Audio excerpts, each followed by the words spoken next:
Hey there, and on this video I'll be showing you how you can achieve blacks and darkness using your coloured pencils.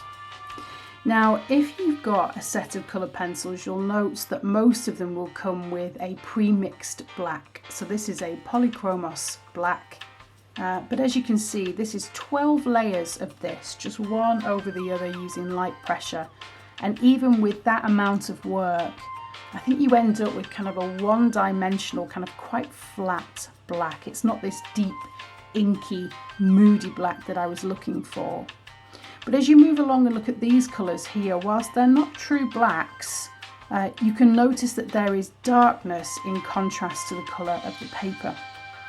Now, if you are doing real-life pictures, they're my favourite types. I tend to use different coloured paper, so you can see here this is the denim paper, and if you know your colour wheel and colour theory, you'll know that these colours are kind of there or thereabouts opposite each other, and so this blue was always going to make this orangey red really pop, so that's why I bought that paper. But my favourite paper is this grey, because it just generally makes everything look a little bit brighter, and it just creates a beautiful contrast between the still life and the background. So you're never really going to need to achieve this very dark black. The only time I did was this picture that I drew a few years ago. It's when I'm still practicing, which I suppose we always are as artists. We're always trying to create things and make things better, and we're never happy with our work. So I'm not overly overjoyed with this piece here, but when I've tried to create this black cushion behind the pearls, just using a black and doing lots of layers, cross-hatching, and eventually I think I used a Caran d'Ache blender to try and blend the waxy sort of top coat there so that everything melded together. It still didn't achieve the black that I was looking for. So over the years I've come up with different ways of trying to achieve that really beautiful depth, and my absolute favourite way to do it is probably this one here. Now if I show you the colours that I like to use, bear in mind it depends what you're drawing. So if I were drawing maybe something that has got some green tones in there, or I wanted to use this as a contrast to something in the colour wheel, then maybe I would use a green.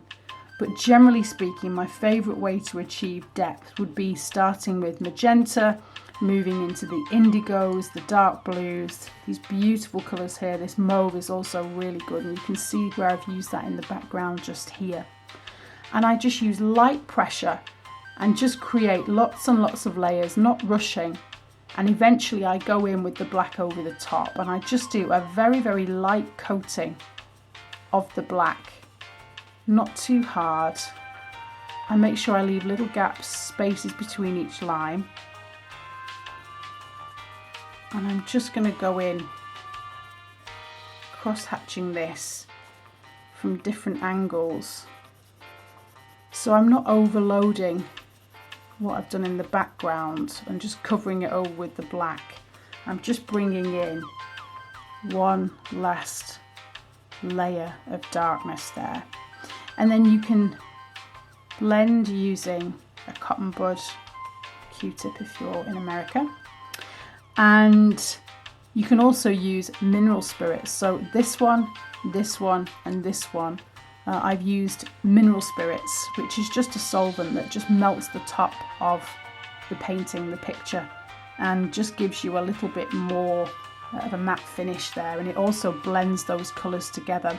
But like any art, everything's experimentation, so my advice would be use some of these colours. If you don't have them, you can buy individual pencils. But yeah, I think a magenta is definitely going to be one of the colours that you really need. Let's see which other ones we've got here. The mauve for me is a definite go-to colour. I think this red violet I added, I don't think that came in the set that I had. This is a Delft blue. This is a Hello blue. This, I need my glasses for, is an Indanthrene blue, number 247, the Polychromos sets. And then this one is the deep cobalt green. So experiment and see what it is that you come up with when trying to create these beautiful depths in your coloured pencil paintings.